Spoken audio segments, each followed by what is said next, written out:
Haay haay akkam jirtu hordoftoota maatii ibsoota egaa akkuma kanaan duraa qophii bareedduu tokko qabannee isinii dhiyaanneerra qophii wajjin ana ibsaa gammachuudha. Egaa qophiin keenya hamma dhumaatti nu wajjin turu akkasumas namoonni qophii keenya kanaaf haaraa taatanii yookaan immoo maatiin haaraa taatanii nutti dabalamtanii qophii keenya babbareedoo isa darbanii fi gara fuulduraatti dhufan daawwachuu dandeessu jechuudha. Egaa har'a gaan qabannee isinii dhiyaannee qophii bareedduu tokko innis karaa taatti viidiyoota tiiktookii irraa yookaan immoo yuutuubii irraa salphaatti bu'uu hin dandeenye buufachuudha jechuudha. Maarree amma dhumaatti qophii keenya wajjin akka taataniif sirriitti amma dhumaatti akka nu hordoftan gamanumaan isin affeerraa. Egaa jalqabatti appilikeeshiniin nu barbaachisu tokko jira. Innis namoonni beektan jiraachuu dandeessu.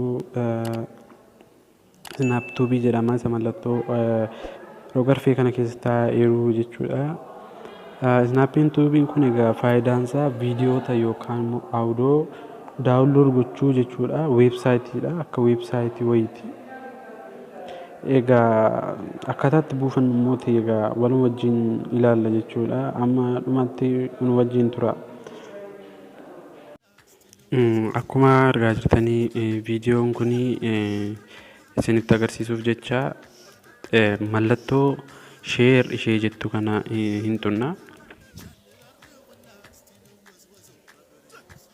Ishee kana jechuudha. Ishee yeroo itti xunnutti achirraan buufachuu dandeenya yookaan immoo iskiriinii masaa irratti cuqaasni takka turree buufachuu dandeenya. Egaa akkuma argaa jirtanii mallattoon seev viidiyoo waan jedhu hin jiru. Kanaan dura seev viidiyoo jennee buufachuu dandeenya. Egaa nuti immoo egaa appilikeeshinii isa silaatti xaqqabamuudhaan bakkeen miiseejii SMS koppii liingii jedhan kana asitti akka bunne jechuudha. Akkuma argaa jirtanii dhumarratti aazar jedhee jira.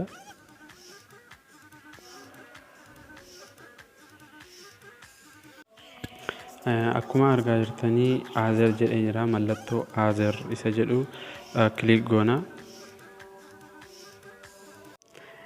Egaa gaafa azarii xunnoo akkanatti nuuf fida. Daawunlood wiz snaaptuubii an jedhu mallattoo ishee sila appilikeeshiniitti hin fakkaattu isheetti buuna yookaan immoo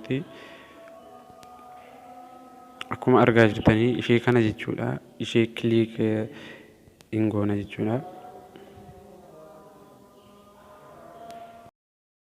Kanaaf jechi immoo nuti filannoon keenya egaa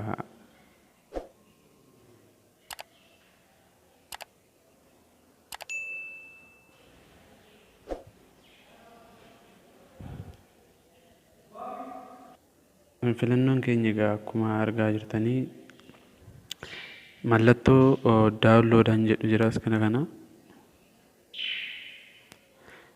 Ishee diimtuun kun akkuma irra teesseetti jechaadha. Isa kilik goonaa jechuudha.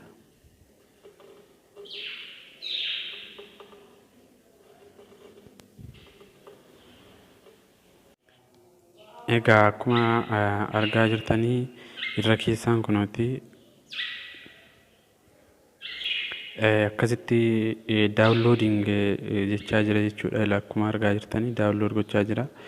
Egaa gaafa dhuma daawunlood godhee isinitti fixu galeerii keessaa yookaan immoo sumarraan banee isinitti agarsiisa jechuudha. Amma dhumaatti na wajjin tura.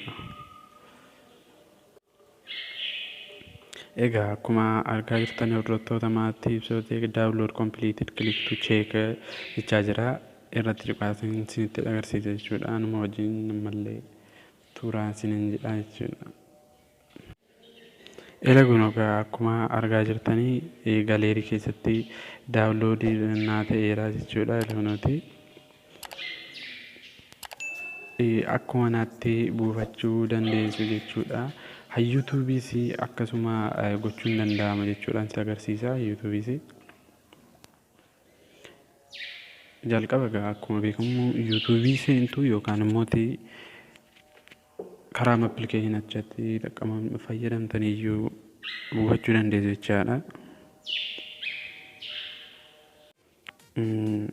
Egaa akkuma argaa jirtanii hordoftoota maatii ibsootee kunooti cufaadha jechuudha. Daawunlood goonee buufachuu hin dandeenyutu irratti cuqaasnee viidiyoo kan nuti daawunlood jedha.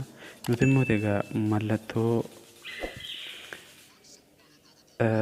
mallattoo sheerii kanatti xaqqabamnee buufachuu dandeenya jechuudha.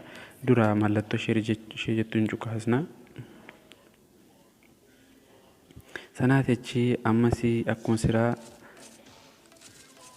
akkuman sila isinitti agarsiise daawunlood wiiz laaptooppii jettu irratti kilik goona jechuudha.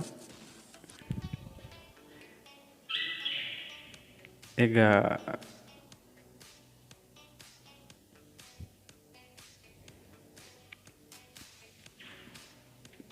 filannoo nuu fida.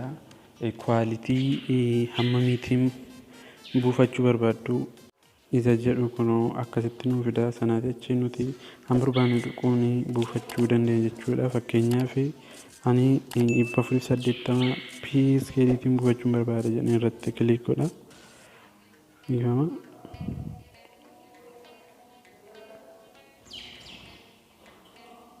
Akkuma argaa jirtanii download starting download in background please check it is my files jedha.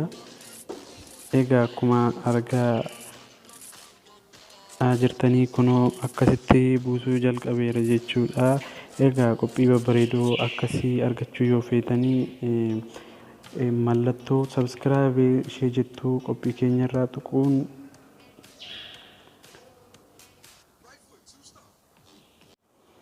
mallattoo subscribe jettu tuquudhaan akka amma dhumaatti nu wajjin taatanii gamanumaan isin affeerraa. Egaa amma viidiyoo haaraa wajjin walitti deebinuutti torbaan gaarii horaa bulaa deemanaa isin jenna. Galatooma.